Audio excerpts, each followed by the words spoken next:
Welcome into Drew's Daily Diamond for Thursday, May 23rd, 2024. I am Drew Martin, breaking down the slate of games, every game on the 8-game card. We got a bunch of day games and some primetime games to get into, guys. So let me know in the comments below what your MLB picks are for today, where you agree, where you disagree. Any questions, fire away, as we got one from yesterday's show. So appreciate that, guys. And please smash that like button if you're liking the content. We got 12:35 for our first pitch here, as we are heading to Yankee Stadium for the Yankees hosting the Mariners. 12:35 Eastern start here with the Battle of Luis's. Luis Gil going for the Bronx Bombers and Luis Castillo going for the M's. Total of 8 looks to be the Yankees minus 129 to as high as minus 135 home favorites. Yankees 34-17 on the season, up 11 units. Man, this has been a profitable start to 2024 for the Yankees. They're 17-8 at home. And they got Gil on the hill, 25-year-old Dominican, 97, 98 miles per hour, 2.3 ERA, and a 14-1 strikeout to walk ratio. So tough to go up against him. Luis Castillo going for the M's. His first 3 starts of the season, he got rocked around. Since then, he's been a lot better, though. No more than 2 earned runs in his last 7 starts, but he has had some issues with control. He had 4 walks last time out, going up against the Yankees in a hitter's ballpark here. This is the number 2 lineup overall in MLB for the season, number 1 against righties. Yankees hold a bullpen edge as well. I know the Mariners won the first 2 of the series, but that was with Gilbert and Wu on the hill. I'm not so sure I would put Castillo on that same level of, starting pitching talent, at least for the Mariners. Yankees just won 7-3 last night. I think they carried it over here, day game after the night game. Let's go with the Bronx Bombers, low watermark, minus 129 to start us off. Second game up, we get the Pittsburgh Pirates hosting the San Francisco Giants, also 12:35 Eastern, 9:35 a.m. Pacific. It's the Giants coming in after winning last night in the 10th inning. Actually, the last 2 have gone to the 10th inning, and we've been on the wrong side of both of them. So we're due for a win in this series. Giants 23-26 on the season. They've really struggled on the road, though, just 8-16 road record. Pittsburgh, 3 games under 500. They've won 4 of their last 6. And they've won each of the first 2 Paul Skeens starts. If you don't know Paul Skeens, he's talked about a lot here. 22-year-old rookie, first pick overall in this past year's draft.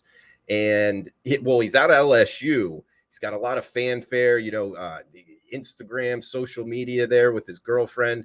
And the fact is, he went 7 minor league starts, sub 1 ERA, 45 strikeouts, and the Pirates organization said, that's enough of that. We're not wasting any more of your arm talent in the minors. Brought him up. He faced the Cubs twice so far, so the same lineup in his first 2 starts in MLB, and they won both games. He had 11-1 strikeout to walk ratio in his last start. I think he's going to have another great start here. And a part of the handicap here, guys, is if the Giants do go with the bullpen game, they're undecided right now as I'm talking in the 11 p.m. Eastern hour going into the overnights. That's not a good thing for this Giants team. In years past, they've had a good bullpen, not so much this year. I wouldn't be surprised if they call somebody up from the minors and try to eat up more innings, because if they just go straight relief arms, I think they're going to be in for some trouble, particularly if Skeens, he is going to be on a pitch limit, as much as this organization has kind of put into him. But 5-6 innings with Paul Skeens, I think Pittsburgh's the side here, guys. No number out yet, but if we can get it, $1.25, something like that, under 30 cents, Pirates are the side in PNC. We'll stay in the state of Pennsylvania as we'll head to Philadelphia here. 105 Eastern, Texas Rangers, Philadelphia Phillies. Zach Wheeler versus Andrew Haney going for the Rangers. 8 is the total. Phillies minus $2 as the favorite. We got Texas 24-26 on the season, just 2-9 their last 11. So I don't want to catch a falling knife here with the defending World Series champions. They have not been playing very good baseball. They got Haney on the hill. He's the former first rounder out of Oklahoma State in 2012. He's got decent numbers. He's not working very deep into games, though, mostly 5, maybe 6 innings. But he's even been pulled before that. His last 3 starts were against Oakland, Colorado, and the LA Angels. man, when you're going up against the A's, the Rockies, and the Angels, and now you're facing the Phillies lineup, that is a huge step up in class. I think he's going to struggle here. And Zach Wheeler going for the Phillies. First off, the Phillies, man, 36-14 record, the best record in Major League Baseball. And they got one of the best pitchers in baseball, in my opinion. So in terms of like power rating, particularly being at home, this might be like the highest power rating you could have, really. Zach Wheeler, he rebounded his last time out. Actually, he faced 2 times ago the Miami Marlins, and they got to him, putting up some numbers.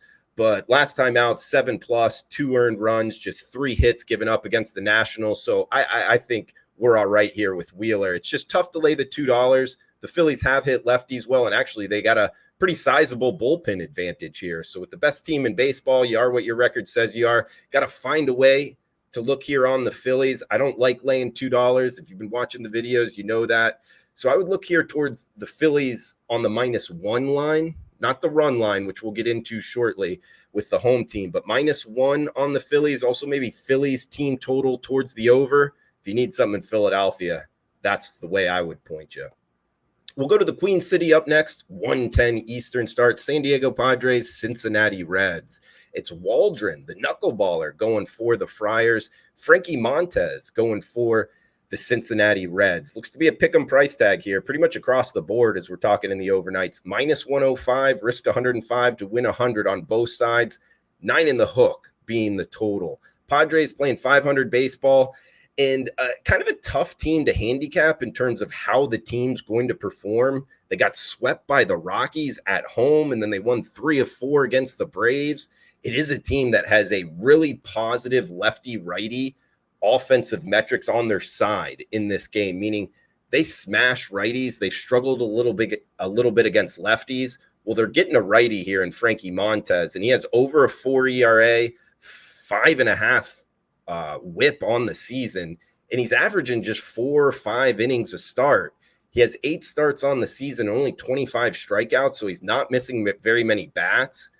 I like the San Diego side here, guys. I mean, Cincinnati's 9 games under 500. They're just 4-15 in the month of May. Don't want to be catching a falling knife here with the Reds. I'll take the Padres with Waldron, the knuckleballer, which is kind of an interesting handicap in itself. And we've seen it with him. He's kind of been up and down. Some starts, he's given up, even shutting out the opponent, 1 earned run. And some starts it's 4, 5, 6 given up. And against Cincinnati, he's actually already faced this lineup, 6 innings, 4 earned. And I think that knuckleball will be dancing a little bit here. We'll get on the number 2 lineup against righties. Top 10 lineup overall. I think the Padres do enough. It is the Padres on the road in Cincinnati. 2:20 Eastern starters. We'll head to the Windy City up next. Cubs at home hosting the Braves. Braves come in winning 9-2 last night, but they've lost 5 of their last 7. Chicago Cubs 27-23 on the season. Atlanta comes in with the better lineup overall, although they haven't been hitting until last night as well. Bullpens look to be a wash. As I'm looking right now, guys, it's undecided on both sides, so tough to get a bet down when there's no number to bet into. But the way I would circle this one is on the Atlanta Braves. Wouldn't pay too big of a price tag. If we're guessing it's kind of, a bullpen side on for both teams, hey, I would go with the Braves, maybe under $1.25 if you're needing something in Wrigleyville. Next one up, we'll head to the West Coast here, 3:37 Eastern, 12:37 local time. It's the Colorado Rockies and the Oakland A's. Jonathan Estes going for the A's, Feltner going for the Rockies. Rockies, another tricky team to kind of handicap here, guys. Won 7 in a row, then lost 4 straight. They're going with Feltner here, and he's a guy, we've seen this before in the Rockies organization, where some of their pitchers will actually have better numbers pitching a mile high in cores. He's one of them. And he has a 5.7 ERA. It hasn't been great this season, but he's one of these guys that's actually better at home for the Rockies. And it makes sense. They're trying to build their organization with the advantages they have there at home, looking for the guys that have the stuff to pitch well in the thin air. But for whatever reason, it has not translated. And, they're going to a coastal city here, near a coastal city in Oakland, and he's been beat up on the road. So I actually like this A's lineup to get to him. A top half of a lineup across MLB in terms of going up against righties. He's up against Jonathan Estes here. We actually handicapped last night's game with him on the hill. They ended up pushing him a day back, so he's going to start here on Thursday night. The Oakland A's, they had that 8-game losing streak. They did win the first game of this series. And Estes, 22-year-old out of high school, just to be quick with it, because we talked about it last night, he gave up 8 earned his last time out against the Astros, but that was in Minute Maid. That could be a tough place to pitch. Coming back home, Pitchers Park here. He's only had 4 MLB appearances, but being that young, drafted out of high school, tells you what the athletics organization thinks of him. We'll look to ride that, guys. We get the better bullpen, better lineup against handedness of pitcher. Laying under 20 cents is the low water mark right now, minus 119. It's the Oakland A's over the Colorado Rockies. A couple games left as we'll head to the night slate here. Toronto Blue Jays, Detroit Tigers, 6:40 Eastern start. Looks like Jack Flaherty, the slated starter for the Tigers. In Toronto, undecided on the odds page. If you go by MLB.com, they got Kevin Gausman listed as the starter. And there is one sports book with a pick'em price tag on this, minus 105 on each side. So that's how I'll handicap it, guys, with Gausman versus Flaherty and a pick'em price tag.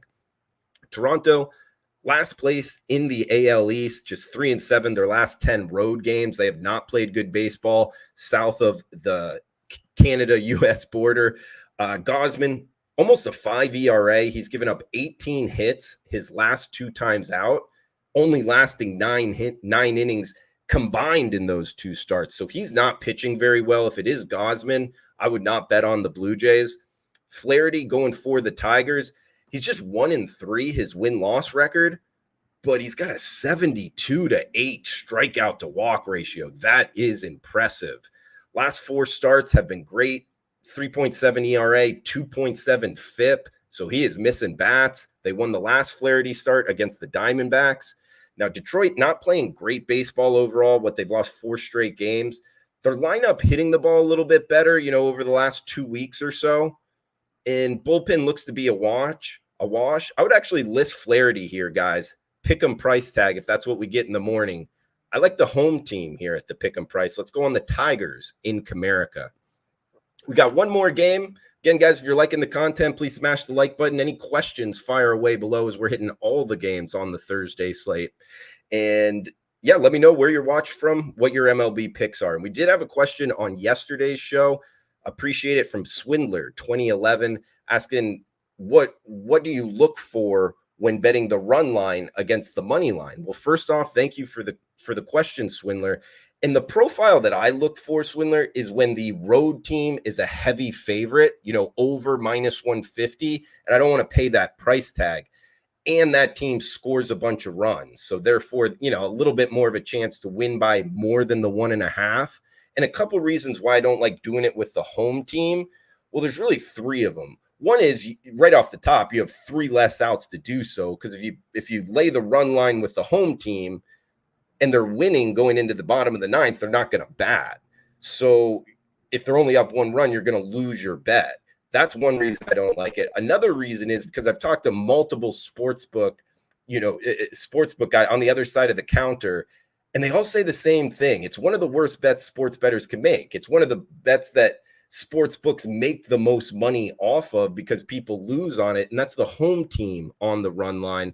Talked to Matt Holt about this, sportsbook consigliere, and so that's another one. I take their advice off of that. And lastly, guys, and maybe most importantly, I don't think a lot of people that bet baseball realize enough, put it into their handicapping enough, that betting baseball, one of the best things about it is betting the money line.